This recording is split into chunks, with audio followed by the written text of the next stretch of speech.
वो दो शब्दों से मिलकर बना हुआ है, आयु प्लस वेद, मतलब आयुर्वेद। आयु मीन्स लाइफ, हम सभी जानते हैं कि आयु का मतलब है लाइफ। वेद का मतलब है ज्ञान। जो चीज हमें हमारी लाइफ के बारे में ज्ञान दे, हमारी लाइफ के बारे में हमें बताए, उसे कहते हैं हम आयुर्वेद। आयुर्वेद एक ये ऐसा वेद है, एक ऐसी प्रणाली है, पद्धति है, जो खुद ब्रह्मा जी ने स्मरण करी थी। ये बहुत बड़ी बात है कि इसका जो फर्स्ट जो इसका स्मरण हुआ था वो ब्रह्मा जी को हुआ था। जब ब्रह्मा जी को इसका स्मरण हुआ था तो उसके बाद उन्होंने इस ज्ञान को दक्ष प्रजापति को दिया था। दक्ष प्रजापति के बाद अश्वनी कुमारों को यह ज्ञान मिला, और अश्वनी कुमारों के बाद यह ज्ञान हमारे देवताओं के राजा इंद्र को मिला। उसके बाद जब पृथ्वी लोक पर रोगों की हाहाकार मचने लगी, तो इस कारण हमारे ऋषि मुनियों ने यहाँ पर तपस्या करके, घोर तपस्या करके, अपने आप को मेडिटेशन करके इस ज्ञान को प्राप्त करा। इस तरीके से आयुर्वेद हमारा पृथ्वी लोक पर आया। इस आयुर्वेद के थ्रू हमारी बॉडी में एक जो सबसे माइनर सी बात है और सबसे नॉलेजेबल बात भी है कि आयुर्वेद एक ऐसा वेद है जो हमारे शरीर में स्वस्थ रहने के लिए हमें प्रचलित करता है और हमारे शरीर में आए रोगों को खत्म करता है। यानी स्वस्थ शरीर को स्वस्थ रखने में मदद करता है, और स्वस्थ शरीर में यदि बीमारियां आ गई हैं तो उन रोगों को खत्म करने में हेल्प करता है। आयुर्वेद सारे विश्व में प्रचलित है, पर आज सारे विश्व को आयुर्वेद का ज्ञान देने के लिए, जो संपूर्ण विश्व को जो आयुर्वेद का ज्ञान दिया है वो भारत ने दिया है, क्योंकि सर्वप्रथम आयुर्वेद का ज्ञान भारत में आया था। ब्लैक क्यूमिन यानी काली जीरी। अभी मैंने आरबीसी पे मीटिंग भी हुई थी और सुना भी था कि काली जीरी के बारे में, ठीक है। तो मैं आप सभी को काली जीरी के बारे में कुछ मिथ्ये हैं, ठीक है ना, कुछ मिस्टेक हैं, तो इसके लिए सॉरी टू से मुझे कहना पड़ रहा है, पर ठीक है, कि काली जीरी और कलौंजी दोनों ही डिफरेंट हैं, सेम नहीं है। ये हम लोगों में बहुत बड़ा कंफ्यूजन हो चुका है कि काली जीरी जो है वो कलौंजी है, काली जीरी कलौंजी नहीं है, दोनों ही अलग चीज हैं। काली जीरी जो है वो उसका बॉटनिकल नेम जो है ब्लैक क्यूमिन, यानी काली जीरी को इंग्लिश बोला जाए तो ब्लैक क्यूमिन। काली जीरी का जो बॉटनिकल नेम है, क्योंकि ये वनस्पतियां हैं, ये जितनी भी हर्ब हैं ये सब वनस्पति है और इन सबका कोई ना कोई वनस्पति नाम है। तो इसका जो बॉटनिकल नेम है वो सेंट्रा थिमरा ए थैलेमैटिक है, ठीक है। और जो कलौंजी है वो हमारी ब्लैक सीड है, ना कि ब्लैक क्यूमिन, ठीक है। ब्लैक सीड जो है हमारी कलौंजी, उसका बॉटनिकल नेम है निगरा सटाइवा। तो दोनों प्लीज आप ये ध्यान रखिएगा, दोनों चीज अलग है। काली जीरी और कलौंजी दोनों ही अलग है। काली जीरी का इंग्लिश नेम ब्लैक क्यूमिन है, कलौंजी का इंग्लिश नेम ब्लैक सीड है। दोनों ही अलग प्रजाति में आती है। कलौंजी कहीं से कहीं भी क्यूमिन फैमिली में बिलोंग नहीं करती, क्योंकि हर वनस्पति की अपनी फैमिली होती है। जैसे हम लोगों की एक फैमिली होती है, ऐसी हर वनस्पति की अपनी फैमिली होती है। कलौंजी कहीं से कहीं तक भी क्यूमिन फैमिली में ऐड नहीं होती है। कलौंजी सीड फैमिली में आती है, यानी बीजों की प्रजाति में आती है। और ब्लैक क्यूमिन यानी जो क्यूमिन है वो हमारे जीरे की प्रजाति में आती है। एक हमारा रेगुलर क्यूमिन होता है जो हम अपने रसोई घर में यूज करते हैं, ठीक है, जिससे बोलते हैं हम ब्लैक क्यूमिन, जो बोलते हैं जिसे हम रेगुलर क्यूमिन बोलते हैं। और जो ये ब्लैक क्यूमिन है ये है काली जीरी। दोनों ही डिफरेंट है। जो हमारी ब्लैक क्यूमिन होती है वो लाइट ब्लैक कलर की होती है, जो कलौंजी होती है वो डार्क ब्लैक कलर की होती है। दोनों का बॉटनिकल नेम अलग है, दोनों की प्रजाति अलग है। तो इसलिए मैं इस आपको शो करने के लिए मैं लेके आई हूं ब्लैक क्यूमिन और ब्लैक सीड। आप सभी देख रहे होंगे, आपको दिखाई भी दे रही होगी, ये है हमारी ब्लैक सीड यानी कलौंजी, ठीक है। तो ये ब्लैक क्यूमिन नहीं है। आप सब अपने ब्रेन से इस चीज को वॉश आउट कर दीजिए कि काली जीरी यानी ब्लैक क्यूमिन कलौंजी नहीं है। कलौंजी हमारी ब्लैक सीड है। आप देख भी सकते हैं कि ये कितनी डार्क है और ये बिल्कुल अलग है, ठीक है। और ये है हमारी काली जीरी यानी ब्लैक क्यूमिन, जिसकी टैबलेट हमारे डीएक्सन में अवेलेबल है, यानी डीएक्सन black cumin. Black cumin light black colour की है और हमारा जो रेगुलर क्यूमिन है उससे थोड़ी सी बड़ी और मोटी होती है। तो आप प्लीज अपना ये कंफ्यूजन दूर कीजिए कि ब्लैक क्यूमिन जो है वो कलौंजी है, ठीक। अब हम बात करते हैं ब्लैक क्यूमिन के बारे में कि ब्लैक क्यूमिन क्या है। ब्लैक क्यूमिन काली जीरी है, जिसे अलग अलग प्रदेश में अलग अलग नामों में से भी जाना जाता है। हम बात करें अपने उत्तर प्रदेश की तो यहाँ पे ब्लैक क्यूमिन को काली जीरी के नाम से जाना जाता है। बात करें हम गुजरात की तो वहां पे उसे काली जीरी के नाम से जाना जाता है। हम बात करें मथुरा और आगरा के साइड की तो वहां पे इसे कृष्ण जीरा के नाम से जाना जाता है। कश्मीर में इसको कश्मीर पीरक या जीरक के नाम से जाना जाता है।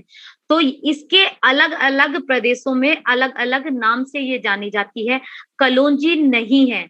ब्लैक क्यूमिन जो है वो कलौंजी नहीं है। जो ब्लैक क्यूमिन है वो हमारे गढ़वाल, कुमाऊं और हमारे कश्मीर में सबसे ज्यादा पैदा होती है, ठीक है। इसलिए इसे ये जो 3 जगहों में पैदा होने के कारण इसे अलग अलग नाम से हर जगह पे जाया जाता है। हम ब्लैक क्यूमिन को कटु जीरा बोलते हैं। जो हम घर पे जो कॉमन जीरा यूज करते हैं वो कड़वा नहीं होता है, वो तिर्क होता है, यानी एक तीखा सा स्वाद होता है उसका। ना तो कड़वा होता है ना मीठा होता है, एक वो टेस्टलेस स्वाद होता है उसका। पर यदि आप ब्लैक क्यूमिन को टेस्ट करते हैं तो उसका टेस्ट जो कड़वा होता है, यानी उसको कटु जीरा बोला जाता है। उसका टेस्ट कड़वे होने के कारण वो हमारे कफ का समन करता है। मैंने आपको बताया था जो भी कड़वी चीज होती है वो हमारे कफ का समन करती है। इसके साथ साथ काली जीरी में हमारे iron, carbohydrate, calcium, protein, potassium, vitamin B6 available है। इसके साथ साथ हमारी काली जीरी में डिटॉक्स करने की पावर सबसे ज्यादा है। क्योंकि उसके अंदर विटामिन C प्रचुर मात्रा में है, ठीक है। आप नींबू का टेस्ट कर लीजिए तो भी वो आपको तीखा यानी कड़वा लगेगा। तो इसी तरीके से काली जीरी भी जो होती है वो बहुत कड़वी होती है। उससे रेगुलर क्यूमिन की तरह यूज नहीं करा जाता है, जो इसे एज ए मेडिसिनल यूज करा जाता है। इसे मेडिसिन में यूज करा जाता है क्योंकि ये मेडिसिनल प्रॉपर्टी में राम बाण की तरीके से यूज होता है। इसे जो हमारा ब्लैक क्यूमिन है इसे क्यूमिन ऑफ ब्लेसिंग बोला गया है। यानी जो जीरे होते हैं ना तो जीरो में इसका रामबाण है। ये जितने भी प्रजाति के जीरे हैं उनमें सबसे अच्छा इफेक्ट जो करता है वो हमारा कटु जीरा करता है, यानी काली जीरी।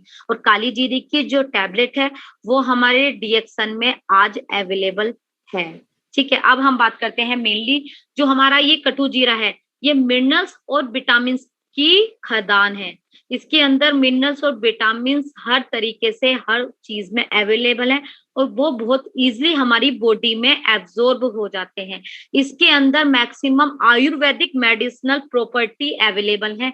जो काली जीरी होती है मेन इसके जो तने वाला भाग होता है वो हम यूज करते हैं इसकी मेडिसिनल प्रॉपर्टी के लिए। हम इसका जड़ वाला जो भाग होता है हम उसे यूज नहीं करते हैं। आप सबको ध्यान रखना पड़ेगा, ये पित्त का समन नहीं करती है। यदि कोई एसिडिटी पेशेंट है या किसी को एसिडिटी की दिक्कत है, किसी को पित्त बनने की दिक्कत होती है, तो जो इसका कसायापन है वो पित्त की दिक्कत को बढ़ा सकता है। तो जो भी एसिडिक पर्सन है या जिन्हें पित्त की दिक्कत होती है वो काली जीरी का सेवन ना करें। चरक संहिता में यहाँ तक लिखा है कि जो ये काली जीरी होती है हमारे बॉडी में किसी भी तरीके का विष, किसी भी बीमारी के कारण किसी भी तरीके का यदि विष बन जाता है तो वो उसको शरीर के अंदर नष्ट करके यूरिन के रास्ते खत्म कर देती है। अब विष की बात करें तो यदि हम बात करें यदि हमारी इंटेस्टाइनल अल्सर हो जाते हैं तो वो एक तरीके से हमारे इंटेस्टाइनल में जहर बना देते हैं, यानी जहर फैला देते हैं, ये विष फैला देते हैं, ठीक। हम बात करें हर्निया, हर्निया क्या होता है, एक हर्निया पाउच ऑफ डक्ट होता है, यानी हमारे इंटेस्टाइन में एक तरफ एक ऐसा पाउच बन जाता है जिसमें जहर इकट्ठा हो जाता है, यानी विष एकत्रित हो जाता है। यदि हम ब्लैक क्यूमिन का सेवन करते हैं तो वो हमारे शरीर में किसी भी प्रकार के विष को एकत्रित नहीं होने देता है और वो शरीर के अंदर इसको नष्ट कर देता है। अब हम बात करेंगे अपने काली जीरी के बेनिफिट्स के बारे में। काली जीरी जो है वो हमारे डाइजेस्टिव सिस्टम में सबसे बढ़िया रोल करती है, क्योंकि ये रुचि कारक है, यानी हमारे डाइजेस्टिव सिस्टम में जाते के साथ ही ये वर्क करना स्टार्ट कर देती है। क्यों? क्योंकि ये कड़वी होती है, तो जितना भी हमारे स्टमक में जितने भी हमारी डिटॉक्सिंग पावर को निकालने की क्षमता होती है, ये एकदम फॉलो करती है। ये हम इसको खाएंगे और ये जाके हमारे स्टमक में वर्क करेगी और हमारे इंटेस्टाइन में जमा हुआ जितनी गंदगी है उसको वॉश आउट कर देती है। यदि स्टमक में किसी भी प्रकार की गंदगी के कारण उसके कारण हमारी बॉडी का टेम्परेचर अप एंड डाउन होता रहता है। हमें किसी भी कारण हमारी बॉडी में अचानक में बुखार आ जाना और अचानक में बुखार का चले जाना, तो वो कहीं ना कहीं हमारी स्टमक की प्रॉब्लम के कारण होता है। क्यों? क्योंकि 90% जो इम्यूनिटी होती है वो हमारे स्टमक में होती है। तो यदि आप काली जीरी का सेवन करते हैं तो वो हमारी बॉडी में इस तरीके के जो फीवर होते हैं उनको होने नहीं देता है। क्यों? क्योंकि वो हमारे स्टमक में जमी गंदगी को साफ कर देता है। अब दूसरी बात करें, जैसे कि हमारे एक उम्र आने पे शरीर में किसी ना किसी रीजन से सूजन आती रहती है, कि सूजन आ जाती है, सूजन उतर जाती है, सूजन आ जाती है, सूजन उतर जाती है। ठीक है। यदि यूरिक एसिड की बात करें तो यूरिक एसिड भी एक तरीके का विष होता है। यूरिक एसिड वो उसकी इंग्लिश नेम है। यदि हम बात करें तो एक तरीके का वहां पे क्या होता है, हमारा साइनोविल इकट्ठा हो जाता है और वहां पे स्वेलिंग हो जाती है। तो आपकी बॉडी में किसी लेवल से यदि कहीं ना कहीं सूजन का समस्या है तो आप ब्लैक क्यूमिन को इनटेक कीजिए, ब्लैक क्यूमिन को लीजिए, तो आपकी बॉडी में जो ये सूजन की समस्या है ये सारी समस्या आपकी खत्म हो जाएगी और आपकी बॉडी में जो स्वेलिंग आने की दिक्कत है वो खत्म हो जाएगी। यदि किसी को फूड एलर्जी है किसी तरीके की, कोई आपको राइस एलर्जी है, किसी भी तरीके की किसी भी एलर्जी के कारण आपकी बॉडी में यदि स्वेलिंग आती है, आप कटु जीरे का प्रयोग करते हैं, यदि आप काली जीरे की टैबलेट को कंटिन्यू लेते हैं तो आपकी बॉडी में वो स्वेलिंग खत्म हो जाएगी। ठीक है। एक बात करते हैं हम लैक्टिक वुमेन की, जो माताएं बच्चों को दूध पिलाती हैं, यदि वो कटु जीरे का प्रयोग करें, यदि वो लैक्टिक जितनी भी मदर हैं वो ब्लैक क्यूमिन की यदि टैबलेट को इनटेक करती हैं तो जो उनके दूध की क्वालिटी है, यानी जो मिल्क प्रोडक्शन है उसकी क्वालिटी इंप्रूव हो जाएगी। या जिन माताओं को दूध ना आने की समस्या है और वो ब्लैक क्यूमिन की टैबलेट को इनटेक करते हैं तो आप खुद एक चमत्कार फील करेंगी, उनको मिल्क का प्रोडक्शन होना शुरू हो जाएगा और उस मिल्क की क्वालिटी नॉर्मल मिल्क की क्वालिटी से बेटर आपको दिखाई देगी। यदि आपको प्रेगनेंसी में कोई दिक्कत होती है, किसी तरीके की तकलीफ है, जैसे कि वॉमिटिंग आने की समस्या हो गई है या बार बार होता है कि गर्भधारण नहीं हो रहा है, बार बार दिक्कत आ रही है इस चीज की, तो यदि आप ब्लैक क्यूमिन की टैबलेट को इंटेक करते हैं तो आपको गर्भाशय धारण करने में किसी तरीके की कोई प्रॉब्लम नहीं होगी। ठीक है। अब हम बात करते हैं मेंस्ट्रुएशन साइकिल की। यदि किसी लेडीज को किसी भी तरीके की मेंस्ट्रुएशन प्रॉब्लम हो या बार्टराइज सिस्ट की प्रॉब्लम हो, आजकल आप कभी भी कोई भी यदि अल्ट्रासाउंड कराने जाते हैं तो आप उसमें फाइब्रॉइड्स की सबसे ज्यादा दिक्कत देखते हैं, कि नॉर्मल अल्ट्रासाउंड भी हुआ है तो उसमें सबसे पहले यूट्राइन कैविटी में फाइब्रॉइड्स बने होते हैं। तो प्लीज आप सब उन फाइब्रॉइड्स से परेशान ना हो, किसी तरीके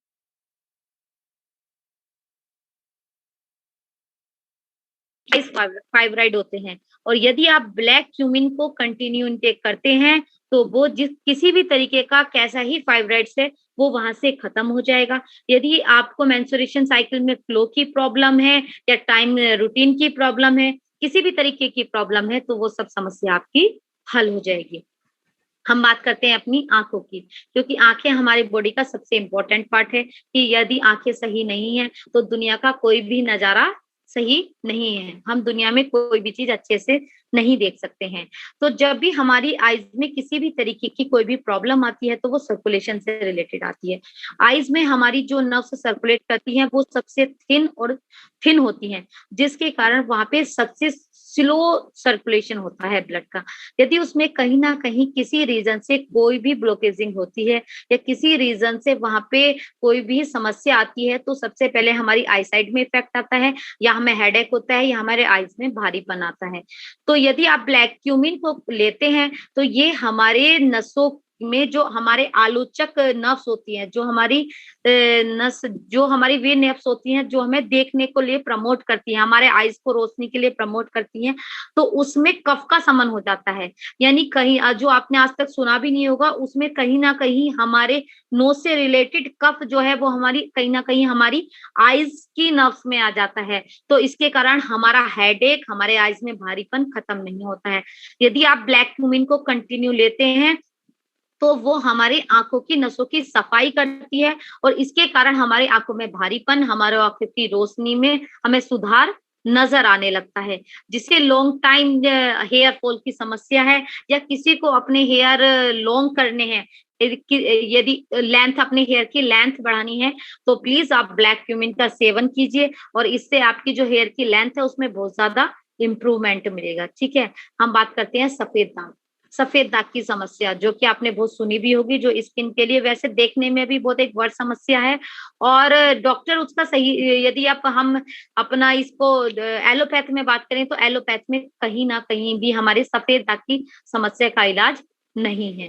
पर जो ब्लैक क्यूमिन होती है वो सफेद दाग पे रामबाण काम करती है। क्यों? क्योंकि जो स्किन हमारी स्किन पे हमारे डिसकलरेशन हो जाती है तो वो हमारी स्किन को कलर को दोबारा जनरेट करने में, उसको रीजनरेट करने में हेल्प करती है। तो जो हमारी स्किन में सफेद दाग की समस्या है वो खत्म हो जाती है।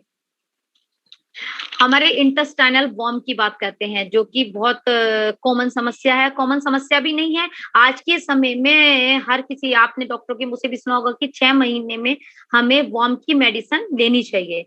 यानी जो हमारे इंटेस्टाइन में जो कीड़े होते हैं यानी वॉर्म होते हैं वो हमें पेट दर्द की समस्या सबसे पहले करते हैं और जो ये बरसात का मौसम होता है इसमें बैक्टीरिया ग्रो करने लगते हैं। तो ऐसी जो हमारे स्टमक वॉर्म होते हैं यानी इंटेस्टाइनल वॉर्म जो होते हैं वो मल्टीप्लिकेशन करने लगते हैं, यानी उनकी प्रजातियों में बढ़ाव होने लगता है।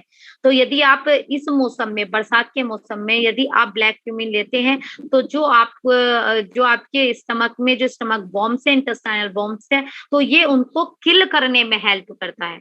ठीक है, तो जो इंटेस्टाइनल वॉर्म्स जब हमारे किल होते हैं तो आपको पता भी नहीं होगा, जब इंटेस्टाइनल में हमारे वॉर्म की संख्या बढ़ने लगती है तो मस्तिष्क हमारा ऑटोमेटिक सुस्त होने लगता है, हमारे सोचने समझने की कहीं ना कहीं शक्ति में कमी आ जाती है। तो इसका सारा सा रिलेशन जो है हमारे इंटेस्टाइनल वॉर्म में होता है कि जब हमें बरसात के मौसम में हमें अपने शरीर में गिरावट फील होने लगती है, वो सिर्फ हमारे इंटेस्टाइनल वॉर्म के कारण होता है।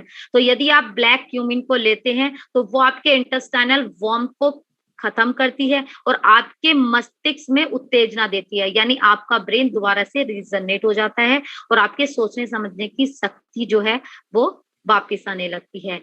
हमारी जो ब्लैक क्यूमिन है सबसे मेन और इम्पोर्टेंट जो वो वर्क करती है वो एंटी अस्थमेटिक, यानी जो अस्थमा के पेशेंट है, जो कंटिन्यू पंप यूज कर रहे हैं, जो कंटिन्यू अस्थमेटिक इनहेलर यूज कर रहे हैं, ठीक है, तो मेरी गुजारिश है कि वो सभी जो है वो ब्लैक क्यूमिन की टैबलेट को लें और अपने अस्थमा की प्रॉब्लम को खत्म करें। आयुर्वेद में कहना है कि यदि ब्लैक क्यूमिन 3 महीने कंटिन्यू लेके फिर 1 महीने का गैप करके फिर कंटिन्यू 3 महीने का उसको कंटिन्यू करके यदि कोई बंदा हमारा इस वाली रिपीटेशन को 3 to 4 टाइम रिपीट कर लेता है तो चाहे कितनी पुरानी से पुरानी अस्थमा की प्रॉब्लम हो वो प्रॉब्लम जड़ से खत्म हो जाती है, यानी उसका अस्थमेटिक इनहेलर जो है वो खत्म हो जाता है। कफ में, हमारी छाती में जितना भी कफ होता है वो सब उल्टी के थ्रू यानी वॉमिटिंग के थ्रू वॉश आउट हो जाता है और हमारा सांस लेने में, हमारी सांस की गति में इम्प्रूवमेंट हो जाता है। यदि आप इसके अच्छे से अच्छे फायदे ब्लैक क्यूमिन के लेना चाहते हैं तो आप इसको रात में खाने से 1 घंटे पहले आप इसको गर्म पानी के साथ सेवन करें। गर्म पानी का मतलब है, हम हर हर्ब को गर्म पानी के साथ क्यों बोलते हैं? हम हर हर्ब को गर्म पानी के साथ इसलिए बोलते हैं कि यदि कोई भी हर्ब को यदि वो वार्म वाटर के साथ यदि ली जाती है तो उसका डाइजेशन इतनी फास्ट बॉडी में होता है, तो जितनी फास्ट किसी चीज का डाइजेशन होगा वो उतनी जल्दी अपने रिजल्ट शो करना शुरू कर देती है। यदि कोई एस्थमेटिक पेशेंट उसको लेना चाहता है तो वो सुबह एक्सरसाइज के बाद, यानी अस्थमा के हर पेशेंट को सुबह मॉर्निंग में हाफ एन आवर की एक्सरसाइज कंपलसरी होती ही है, जिससे उसकी ऑक्सीजन लेवल बेटर हो, उसको सांस लेने की जो प्रॉब्लम है वो समस्या खत्म हो। तो वो अपनी एक्सरसाइज के आधा घंटे बाद अपने गर्म दूध के साथ एक टैबलेट ब्लैक क्यूमिन की इंटेक करे, तो उसको अपने अस्थमा की प्रॉब्लम में इम्प्रूवमेंट मिलेगा। अब हम बात करते हैं अपनी तीसरी हर्ब की, यानी ब्रह्मी की।